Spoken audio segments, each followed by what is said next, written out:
We're gonna get into Alien. Okay, I'll start by saying this. We confirmed that this is a movie that neither one of us have seen in over a decade, I think at least. I mean, I hadn't watched a movie maybe since early 90s. I think for Joe and Scott, maybe it was early 90s, even for Joe, maybe the 80s, since you hadn't watched this movie. Yeah. So are you sure you watched it, Joe? Because were you like kind of like maybe I saw that. Maybe you were thinking another movie? I think I saw it back to back. I did saw this movie and I saw part 2 right after. Oh, so okay. It was not really right after, but not so long after. So that's why I had this confusion where because the wake up scene was different on part 2. Because part 2, they were dealing with like a mechanic robot, where they got into a mechanic robot suit, like where they that was part 2. Part 1 was after I saw this again, I realized it wasn't the same. So there was distinction between the two, and we can talk about the photographer afterward too. Like I think the way it's filmed. So we did text each other throughout the week as we watched the movie on different days. But I saw that you guys, Joe, did you watch Prometheus as well? Yeah. So I thought it would be, because we discussed it, because Prometheus is supposed to be the pre, right? What happened before Alien actually happened. So the prequel. And then so I went and watched that first while I was working. So it was, but I get a good gist amount of the movie. Yeah. And watch that, and after watch that and watch Alien, it really, you really kind of link it together, like it's kind of cool.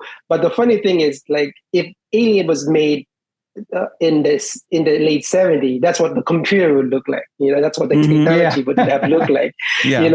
As opposed to the Prometheus, everything is all voice command, where you don't have to fake punch anything. Everything is kind of, it's almost like a generation understood how computer works, right? We don't need to show like the tectonic of the computer tapping and so you just use, everything is all voice command, so it's kind of like in Alien, it's all blinking lights too, like when they're in a cockpit, right, different blinking lights, like what the hell is that? And you don't know what they are. So many blinking lights. There was no rhyme or reason to it. The whole ceiling of that particular room.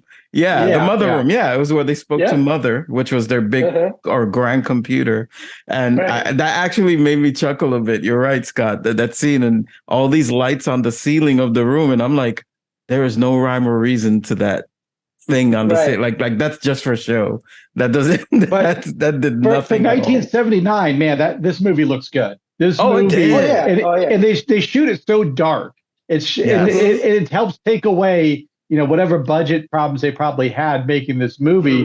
Ridley Scott just shoots it so dark that everything looks really good. There's only a couple times where you're like, that special effect isn't great, but in general, man, it looks amazing. Surprisingly enough, you're absolutely right. I mean, a lot of the effects actually still held up. Oh, absolutely. And I also imagine too, like, I think if you were to go into space in reality, if you're in spaceship, 79's Alien would be more convincing, because there's no all full lit lights, like all the room of, Prometheus is like what Prometheus is like watching, like having an Apple iPhone, and it's all clean and everything is all minimalist. But Alien, it really gives you that, mechanical, like tectonic, I think, I don't know how would you call it. Like everything seems, there's buttons for everything. Yeah, it's more hands-on. Yeah, it's more hands-on technology. Exactly. They couldn't at that time. Obviously, who knew what was going to come into the 90s, thousands? I had no idea. Right. So I mean, it's yeah. And I saw also to that end. So Joe, you took it upon yourself to watch Prometheus. Scott took it upon himself to watch. Was it Aliens versus Predator?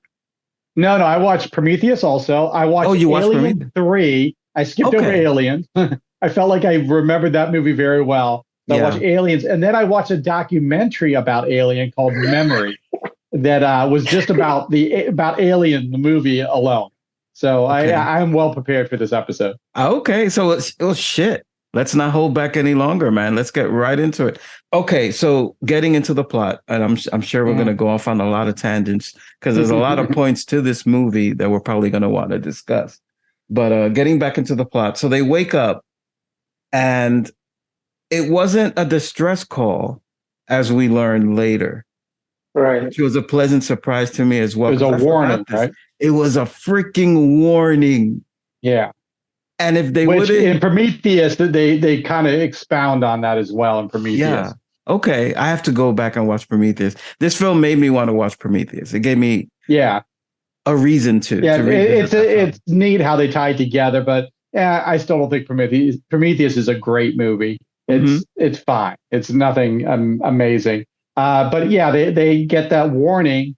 And they're miners, right? It wasn't that what it was. They're bringing back a ton of it's like ore. It's like a commercial. Yeah, right. Commercial miner. Yeah. Yes. For some reason, there's science officers on this mining ship. I'm not sure what. I mean, are they? What are they mining for? Are they mining for to bring back and do samples, or is it commercial mine? In Prometheus, they have archaeologists, right? They're doing rocks, and they were looking for some kind of minerals, stone, something that. Oh no, they were looking for the creators. They're trying to figure it out to go there. But I think these were just happened upon this place. You know, they just happened to go by. I don't know if it's clear. I know at the end you find out that the Wayland Corporation kind of said, hey, make sure you get that alien sample. I don't care about the crew, whatever it was in the movie, but I'm not sure if that's why they were woken up or if that's just the after effect that they found an alien and then it was like, screw the crew. I don't think they were very clear on that. I don't think they were woken up because of the warning signal that was sent. It seemed like that's what I thought they were. Yeah, I thought that's what the computer woke them up out of the sleep because of that, and then they go into a whole spiel about saying that it's they're obligated that if there is a signal like that they have to check it out, and anything they find and recover they get like a percentage of the profit off of it. That was how they were trying to convince the guys that were kind of like the working grunts on the ship to go down there, because Harry Dean Stanton and Yaphet Kotto, they weren't really about it. They just wanted to go back to Earth, and they were always like, no, we have to do this. We're required by space law. They bitched about money throughout the whole movie. That was their main impetus, was money. Like, when do we get paid? When do we get paid? But that was Harry Dean Stanton. Now, when you first mentioned, because I think you did mention him in the first half of this episode, and it didn't click to me who Harry Dean Stanton was. And once when I saw him, I was like, holy shit, how many movies was this guy in? He was in so many movies back then. A lot. As well as the actor who played the captain. That's the guy who I mentioned the first time. That's Tom Skerritt. Yeah. Happened to be in Joe's favorite movie, Top Gun. He was Maverick's boss in Top Gun. He was the commander. Yeah. He had a lot of those type of roles back then. And I would dare say, probably at the time of this movie, he was probably the biggest name in the movie. He was the top billed. This is the only alien film that Sigourney Weaver wasn't the top bill, and she was the number 2 billing in the movie. Yeah. Yeah, he was the big name actor, Tom Skerritt, because he was in so much stuff back then. I mean, both movies and TV. He was in a lot of stuff. But yeah, and then you had you were right about John Hurt. William Hurt. Yeah. John Hurt. Yeah, you're right. John Hurt. Yeah. John Hurt. Yeah. No, wait a minute. Are we confused? Yeah, John Hurt. No, it's John Hurt. Yeah. I'm cheating. William Hurt that I have IMDb up right now, so. Oh, okay, very good. Very good. I want to make sure to get this shit right. You were saying, Scott? I'm sorry. Oh no! It's just this cast is great. I mean, top to bottom, the acting is great, and a lot of them went on to do a lot of other stuff too. It was your boy Yaphet Kotto. I'm sure I'm saying his name wrong. I forgot he was on. Was it Law and Order for like forever? He was on the show for a long time. Yes. Yeah. So after they wake up and they discover they got this warning signal, and they debate, because there was a bit of a debate as to they should check this out. Now, it's sad because we already knew what was going to happen because they go, but it was just one fuck up after the other, wasn't it? It was first the two. Who was it? They were Okay, the one scene where they decide that not only are they going to land, was it another planet or was it just like a planetoid or an asteroid? I think it's another planet. And I think it's another planet. Yeah. Okay, so they land. That was the shittiest landing. I was like, listen, I know the budget probably wasn't big on this movie, but something went wrong when the ship landed, when it made contact. But I couldn't tell anything went wrong. It was just because they said something went wrong. Because I was like, the landing looked fine to me. I don't know but I'll take your word for it. Some shit went down with the ship that they couldn't take off right away. So what do? They decide to explore and try to see where this warning signal came from, which at this point in the movie, I keep saying it's a warning signal. The cast, the crew of this ship do not know that yet. They don't know it's a warning signal. Yeah. Okay, till later. And that is so fucked up. I found that so crushing. I forgot about that when they find out. Anyway, they put on those crazy spacesuits are there. They go onto the worst weather on Earth on this planet. And it's just one bumblefuck after the other. Because it's like that scene where the captain decided, okay, we're going to suit up and we're going to go explore this bitch.